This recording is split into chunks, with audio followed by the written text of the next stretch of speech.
You're wondering, what is Eric doing mixing the kitchen with Harbor Freight tools? There's a Harbor Freight in Brooklyn near me. This is, that's the BQE up there.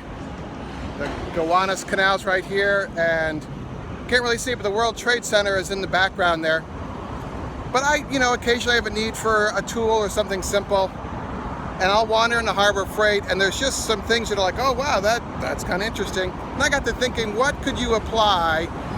You could mix the kitchen with Harbor Freight, and there's actually a couple things more than a couple things I came up with that you can use in your kitchen from Harbor Freight. And I'd like to hear your thoughts as well as some other tools that I haven't thought of. But let's go into the kitchen and talk about these things I found, which is right. That's it. That's the dangerous store. Warning, danger. All right, let's go.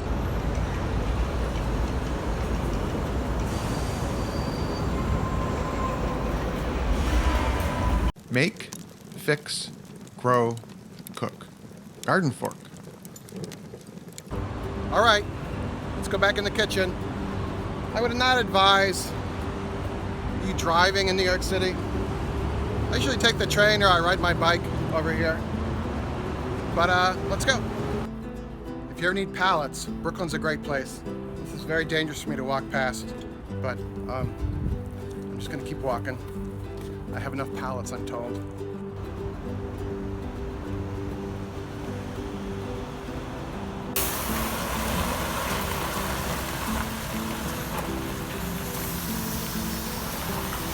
These guys are going to try and back a semi-trailer down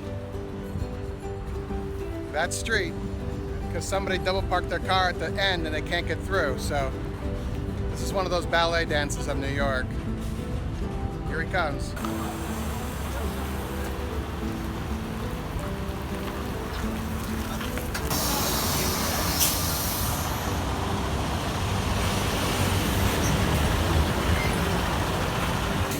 That was well done. Not too much horn honking either.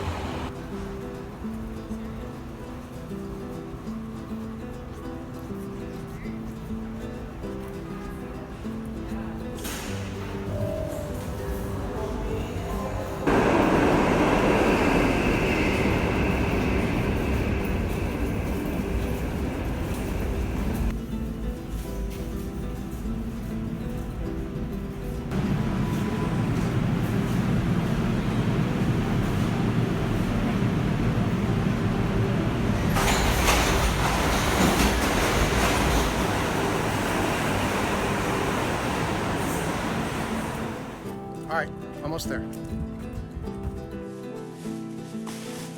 Ready? Nitrile gloves, no different than the ones in the cooking supply store. These are a food grade, and they work. If you have a pork shoulder that you're putting a dry rub on, which I did the other day, and my hands were a mess, but if you're working with a lot of meat, a lot of something that you want to make it easier to wash your hands, these are perfect. I also use these for beekeeping as well. But again, blue gloves, Harbor Freight. One of those if all else fails redirections things. I was actually reading the side of the box, and it says number 3 is do not use with solutions having an acid concentration above 50%. I don't think vinegar qualifies for that, but that's kind of interesting. Are you guys, is there a scientist watching? Maybe Tony the GardenFork scientist? How do you figure out the percentage of like balsamic vinegar? What's the acid content of that? Let me know in the comments below there. All sorts of neat things here. 3 times more puncture resistant than vinyl. Textured palm for better grip. I don't know, did I put it on the right way? I can't tell. Exceptional tensile strength and superior chemical resistance. Not bad. Like says it's for industrial use. My kitchen's industrial. Chip brushes. From what I can tell, these are no different than the brushes that you buy in a kitchen store to apply sauces, marinades. Is there a difference? I'd be curious if you know in the comments below. But you know, I bought some at the kitchen store. They look exactly alike. The printing's a little different.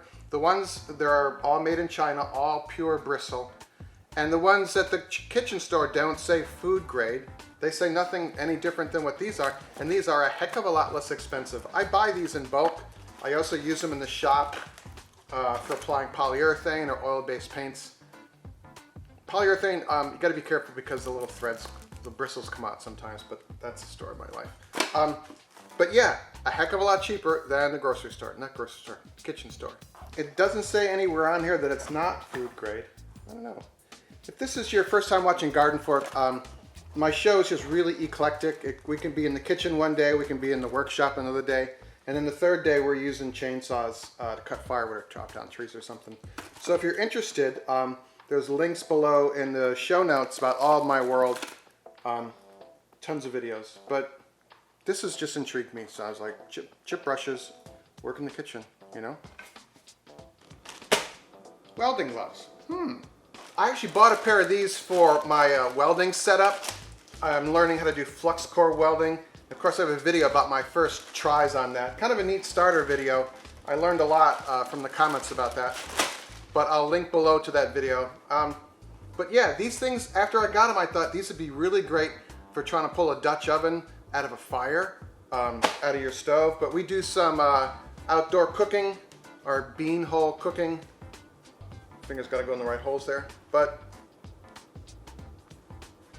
there's a YouTube channel called The Craftsman, and he never shows his face. He has these great, like, how to print on wood and decoupage and stuff, and his hands are in the shots here, and it just reminds me of puppets because he usually has gloves on when he's doing it. It's called The Craftsman. I don't know, just thought about that. I don't know, what do you guys think? Are there some other things at Harbor Freight that would be good? These are 3 things I grabbed. I'm sure there are a couple more. Maybe we'll do a follow-up video if you all in the comments below let me know some other things you think would be good from Harbor Freight to use in the kitchen, or just your thoughts in general. All right, more information about me is below, and there should be some videos floating here as well. So make it a great day. Let me know your thoughts. See ya.